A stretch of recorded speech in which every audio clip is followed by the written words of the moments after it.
Waste ಮಾಡಿಕೊಂಡ್ರೆ ಇನ್ನು ಸಾಯುವ ಸ್ಥಿತಿಯಲ್ಲಿ ಎನರ್ಜಿ ಬರುತ್ತೆ ಅಂದ್ಕೊಂಡಿದ್ದೀರೇನು? ದಿನ ಬೆಳಗಾದ್ರೆ ಸಾಯುವ ಯೋಚನೆ ಮಾಡುವ ತಾರುಣ್ಯವನ್ನು ತಾರುಣ್ಯ ಅಂತ ಕರೀಲಿಕ್ಕಾಗತ್ತಾ? ಈ ದೇಶಕ್ಕಿರುವಂಥ ಹೆಗ್ಗಳಿಕೆ ಏನು ಗೊತ್ತಾ? ಭಾರತ ಚಿಂತನ ಅಂತ ಹೆಸರಿಟ್ಟಿದ್ದಾರೆ ಇವತ್ತು ಅವರು. ವಿವೇಕ ಚಿಂತನೆ ಮಾಡ್ತಾ ನಾವು ಭಾರತವನ್ನು ಕಟ್ಟಬೇಕು ಅಂತ. ಈ ದೇಶಕ್ಕಿರುವಂಥ ಹೆಗ್ಗಳಿಕೆ ಏನು ಅಂತಂದ್ರೆ, ಈ ದೇಶದಲ್ಲಿ ಇವತ್ತು 35 ವರ್ಷ ವಯಸ್ಸಿಗಿಂತ ಕೆಳಗಿರುವಂಥ 65% ಜನ ಇದ್ದಾರಂತೆ. 35ಕ್ಕಿಂತ ಕೆಳಗೆ. ಆದರೆ ಈ 35ಕ್ಕಿಂತ ಕೆಳಗಿರುವಂಥ ತರುಣರು ನಿಜಕ್ಕೂ ಎಷ್ಟು ಜನ ತರುಣರು ಅಂತ ಕೇಳಿದ್ರೆ ಯಾರು ಇದ್ದೀರಿ ಹೇಳಿ? ನಾವು ಸುಮ್ಮನೆ ಇವತ್ತು ಕನ್ನಡಿ ಮುಂದೆ ಹೋಗಿ ನಿಂತ್ಕೊಳ್ಳಿ, ನಮ್ಮನ್ನು ಒಂದ್ಸಲ ನೋಡೋಣ. Are we that kind of youth? Swamiji ಹೇಳಿತ್ತರದ್ದು ಯೂತು. ಸ್ವಾಮಿ ವಿವೇಕಾನಂದರಿಗೆ ಯೂತಿನ ಪರಿಕಲ್ಪನೆ ಕಟ್ಟಿದ್ದು ಯಾರು ಗೊತ್ತಾ? ಅವರ ಅಪ್ಪ ಕಟ್ಟಿ ಕೊಟ್ಟಿದ್ದು. ಒಂದಿನ ನರೇಂದ್ರ ತನ್ನ ಮನೇಲಿ ಕೂತಿದ್ದ. ಅವರಪ್ಪ ಅಟಾರ್ನಿ ಜನರಲ್, ಅವರು ಅಡ್ವೊಕೇಟ್ ಆಗಿದ್ದವರು. ಅವ್ರ ಮನೆಗೆ ಯಾರೇ ಬಂದರೂ ಅವ್ರಿಗೆ ಏನಾದರೂ ಸಹಾಯ ಮಾಡಿ ಕಳಿಸ್ತಿದ್ರು. ಒಬ್ಬ ಕುಡುಕ ಬಂದ, ಹೀಗೆ ಕೈ ಚಾಚಿದ. ಅವರಪ್ಪ ಅವನನ್ನು ನೋಡಿದ್ರು, ಆಯಿತು ಅಂತ ಅವನಿಗೆ ಸ್ವಲ್ಪ ದುಡ್ಡು ಕೊಟ್ಟರು. ಮಗ ಪ್ರಾಬಬಲಿ 14-15 ವರ್ಷದ ಹುಡುಗ ನರೇಂದ್ರ. ಮಗ ಗುರ್ರ್ ಅಂತ ಕೋಪ ಬರ್ತಿತ್ತು ಅವನಿಗೆ. ಕೋಪ ಯಾಕೆಂದ್ರೆ ಅಪ್ಪ ಕೊಟ್ಟರು ಅಂತಲ್ಲ, ಒಬ್ಬ ಕುಡುಕನಿಗೆ ಕೊಟ್ರಲ್ಲ. ಈ ಕುಡುಕ ಕುಡ್ದು ಹಾಳಾಗ್ತಾನೆ. ಮತ್ತೆ ನಮ್ಮ ಅಪ್ಪಂಗೆ ಇಷ್ಟು ಬುದ್ಧಿ ಇಲ್ವಲ್ಲ ಅಂತ ಅಪ್ಪನ ಹತ್ರ ಹೋದ. ಅಪ್ಪಂಗೆ ಕೇಳಬೇಕಿತ್ತು ಅವನು, ಅಪ್ಪ ಕುಡುಕನಿಗೆ ಯಾಕೆ ಕೊಟ್ಟೆ ಅಂತ. ಅಪ್ಪನ ಕೇಳಿದ, ಕುಡುಕನಿಗೆ ಯಾಕೆ ಕೊಟ್ಟೆ ಅಂತ. ಅಪ್ಪ ಹೇಳಿದರು, ನೋಡೋ ಅವನ ಮನೆ ಕಷ್ಟಕ್ಕೆ ಕುಡಿತಾನೆ ಕಣ, ಸ್ವಲ್ಪ ಕಾಲ ಆ ಕಷ್ಟವನ್ನು ಮರಿತಾನೆ ಅನ್ನೋದಾದರೆ ಇನ್ನೊಂದು ಸ್ವಲ್ಪ ಹೊತ್ತು ಕುಡಿಲಿ ಅಂತ ಕೊಟ್ಬಿಟ್ಟೆ ಅಂತಂದರು ಅಪ್ಪ. ಅವ್ರ ಮಾತು ಭಾಳ ಚೆನ್ನಾಗಿದೆ.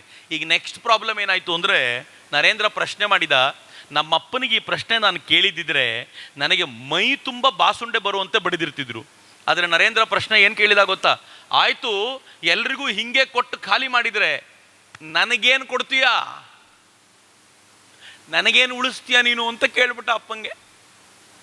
ನನಗೇನು ಆಸ್ತಿ ಅಂತ. ಹಂಗೆ ಕೇಳಿದ ತಕ್ಷಣ ಅಪ್ಪ ಕೋಪಿಸ್ಕೊಂಡ್ರು. ಆದರೆ ಆ ಕೋಪ ಬೇರೆ ಥರ ಇತ್ತು. ಮಗನ ಕೈ ಹಿಡಿದ್ರು, ಎಳ್ಕೊಂಡು ಹೋದರು. ಎಳ್ಕೊಂಡು ಹೋಗಿ ಕನ್ನಡಿ ಮುಂದೆ ನಿಲ್ಲಿಸಿದ್ರು, ಉದ್ದನೆಯ ಕನ್ನಡಿ. ಆ ಕನ್ನಡಿ ಎದುರಿಗೆ ನಿಂತ್ಕೊಂಡಂಥ ನರೇಂದ್ರ ಅಲ್ಲಿ ನಿಂತ್ಕೊಂಡಾಗ ಅಪ್ಪ ಕೇಳಿದ್ರು, ಏನು ಕಾಣುತ್ತೆ ಅಲ್ಲಿ ಹುಡುಗ ಅಂತ. ನಾನು ಕಾಣ್ತಾ ಇದ್ದೀನಿ. ಅಪ್ಪ ಏನಂದ್ರು ಗೊತ್ತಾ? ಎಲ್ಲರೂ ಕೇಳಿಸ್ಕೊಳ್ಳಿ, ಭಾಳ ಚೆನ್ನಾಗಿದೆ ಇದು. ಅಪ್ಪ ಹೇಳಿದರು, ನರೇಂದ್ರ, ಈ ನೀನು ಏನು ಕಾಣ್ತಿದ್ಯಾ ಅಂತ ನೀನು ಹೇಳ್ತೀಯಲ್ಲ, ಅದು ಎಲ್ಲಿಂದ ಬಂತು ನಿನಗೆ? ನಾನೇ ಕೊಟ್ಟಿರೋದು ನಿನಗದು. ನಾನಿಲ್ಲ ಅಂದರೆ ನೀನು ಎಲ್ಲೋ ಇರ್ತಿದ್ದೆ. ನಿನಗೊಂದು ಅದ್ಭುತವಾಗಿರುವಂಥ ದೇಹ ಕೊಟ್ಟಿದ್ದೀನಿ, ಒಂದು ಒಳ್ಳೆ ಮನಸ್ಸನ್ನು ಕೊಟ್ಟಿದ್ದೀನಿ, ಬುದ್ಧಿಶಕ್ತಿಯನ್ನು ಡೆವಲಪ್ ಮಾಡ್ಕೊಳ್ಳಿಕ್ಕೆ ಬೇಕಾಗಿರೋ ವಾತಾವರಣ ಕೊಟ್ಟಿದ್ದೀನಿ. ನಾನು ಕೊಟ್ಟಿರುವ ಈ ದೇಹವನ್ನು ಅತ್ಯುತ್ಕೃಷ್ಟವಾಗಿ ಕಾಪಾಡಿಕೊಂಡು ಜಗತ್ತಿಗೆ ಉಪಯೋಗವಾಗುವಂತೆ ಬದುಕೋದು ನಿನ್ನ ಹೊಣೆಗಾರಿಕೆ. ಅದು ಏನು ಮಾಡ್ತೀಯೋ ಮಾಡು ಅಂತ ಅಪ್ಪ ಹೋಗ್ಬಿಟ್ರು. ಇವನು ಕನ್ನಡಿ ಮುಂದೆ ನಿಂತ್ಕೊಂಡಿದ್ದವನು ತನ್ನನ್ನೇ ತಾನು ನೋಡ್ತಾ ಇದ್ದ. ಹೌದಲ್ಲ, ಎಂಥ ಸುಂದರವಾಗಿರೋ ದೇಹ ಇದು.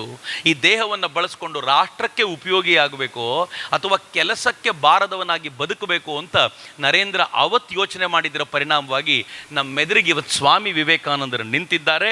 ಅವರ ಮಾತುಗಳಿಂದ ಇಡೀ ಜಗತ್ತಿನೆದುರಿಗೆ ಭಾರತ ವೈಭವಯುತವಾಗಿ ನಿಲ್ಲಕ್ಕೆ ಸಾಧ್ಯವಾಯ್ತಲ್ಲ, ಅದು ನರೇಂದ್ರನ ಕಾರಣಕ್ಕೆ. ಆದರೆ ನರೇಂದ್ರನಾಗೋದು ಸುಲಭ ಇಲ್ಲ ಮಿತ್ರರೇ. ನಮ್ಮಲ್ಲಿ ಅನೇಕರಿಗೆ ಯಾರ್ದಾದ್ರೂ ಒಳ್ಳೆ ಬದುಕನ್ನು ನೋಡಿದ ತಕ್ಷಣ ಓವರ್ನೈಟ್ ಹಂಗೆ ಆಗ್ಬೋದು ಅಂತ ಅನಿಸ್ಬಿಡುತ್ತೆ. ಫಾರ್ ಎಕ್ಸಾಂಪಲ್, ಯಾರಿಗಾದರೂ ಒಂದು ಸಿನಿಮಾ ಸ್ಟಾರನ್ನು ನೋಡಿದ ತಕ್ಷಣ, ಅವರು ಸುತ್ತಲೂ ಜನ ನೋಡಿದ ತಕ್ಷಣ ನಾನು ಸಿನಿಮಾ ಸ್ಟಾರ್ ಆಗ್ಬಿಡ್ಬೋದು ಅಂತ. ಸಿನಿಮಾ ಸ್ಟಾರ್ ಆಗೋದು ಸುಲಭದ ಕೆಲಸ ಅಲ್ಲ. ಅದಕ್ಕೆ ಭಾಳ ಸೈಕಲ್ ಹೊಡಿಬೇಕು. ನನಗೆ ಚಿಕ್ಕಂದಲ್ಲಿ ನಿಮ್ಮ ವಯಸ್ಸಿನಲ್ಲಿರುವಾಗ ತೆಂಡೂಲ್ಕರ್ ಅಂದರೆ ಪಂಚಪ್ರಾಣ. ನನಗೆ ಎಷ್ಟು ಇಷ್ಟ ತೆಂಡೂಲ್ಕರ್ ಅಂದರೆ, ಅವನು ಯಾವ ಮ್ಯಾಚು ಬಿಡ್ತಿರ್ಲಿಲ್ಲ. ತೆಂಡೂಲ್ಕರ್ಗೆ ಬೌಲಿಂಗ್ ಕೊಟ್ಟರು ಖುಷಿ, ತೆಂಡೂಲ್ಕರ್ ಫೀಲ್ಡಿಂಗ್ ಮಾಡಿದ್ರು ಖುಷಿ, ಅವ್ನು ರನ್ನಿಂಗ್ ಬಿಟ್ವೀನ್ ದ ವಿಕೆಟ್, ವಾ ಅದ್ಭುತ ಅಂತಿದ್ದೆ ನಾನು. ನಂಗೆ ತೆಂಡೂಲ್ಕರ್ ಅಂದರೆ ಒಂಥರ ಗಾಡ್ ಆಫ್ ಕ್ರಿಕೆಟ್ ಅಂತಾರಲ್ಲ, ನನ್ನ ಪಾಲಿನ ದೇವರು ಅಂತ ಭಾವಿಸ್ತಿದ್ದೆ. ಒಂದ್ಸಲ ತೆಂಡೂಲ್ಕರ್ ಥರ ಆಗಬೇಕು ಅಂತ, ತೆಂಡೂಲ್ಕರ್ ಥರ ಗಾಡ್ ಆಫ್ ಕ್ರಿಕೆಟ್ ಥರ ಆಗಬೇಕು ಅಂತ. ಆದರೆ ಯಾವತ್ತೂ ಗ್ರೌಂಡಲ್ಲಿ ಕ್ರಿಕೆಟ್ ಆಡ್ತಿರಲಿಲ್ಲ ನಾನು. ಆಮೇಲೆ ತೆಂಡೂಲ್ಕರ್ದೊಂದು ಲೈಫ್ ಬಂತು, ಪುಸ್ತಕ ಬಂತೊಂದು. ಆ ಪುಸ್ತಕ ಬಂದಾಗ ನಾನು ಪುಸ್ತಕ ಕೊಂಡ್ಕೊಂಡು ಬಂದೆ, 700 ಪುಟದ ಪುಸ್ತಕ. I was in PU 2. ನಾನು PU 2ನಲ್ಲಿರುವಾಗ ಎಕ್ಸಾಮ್ ಬಿಟ್ಟು ತೆಂಡೂಲ್ಕರ್ ಪುಸ್ತಕ ಓದ್ತಾ ಕೂತೆ. ಓದ್ತಾ ಅರ್ಧ ಓದುವಾಗ ಗೊತ್ತಾಯಿತು ನನ್ನ ಜೀವಮಾನದಲ್ಲಿ ನಾನು ತೆಂಡೂಲ್ಕರ್ ಆಗಲ್ಲ ಅಂತ. ಯಾಕೆ ಗೊತ್ತಾಯ್ತು ಗೊತ್ತಾ? ತೆಂಡೂಲ್ಕರ್ ಓವರ್ನೈಟ್ ಬಿಲ್ಡ್ ಆದ ಮನುಷ್ಯ ಅಲ್ಲ.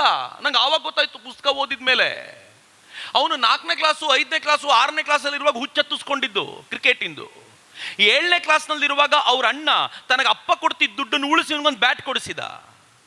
ಈ ಹುಡುಗ ಬ್ಯಾಟ್ ತಗೊಂಡು ಫೀಲ್ಡಿಗೆ ಕ್ರಿಕೆಟ್ ಆಡ್ಲಿಕ್ಕೆ ಹೋಗ್ತಿದ್ದ. ಅವನ ಆಟವನ್ನು ನೋಡಿದ್ದ ರಮಾನಂದ ಅಚರೇಕರ್ ಅನ್ನುವಂಥ ಗುರುಗಳು ಅವ್ನು ನೋಡಿ ಅವನಿಗೆ ಟ್ರೈನಿಂಗ್ ಕೊಡ್ತೀನಿ ಅಂತಂದ್ರು. ಆದರೆ ಎವ್ರಿಡೇ ತಪ್ಪಿಸದೆ ಬರಬೇಕು ಅಂತ.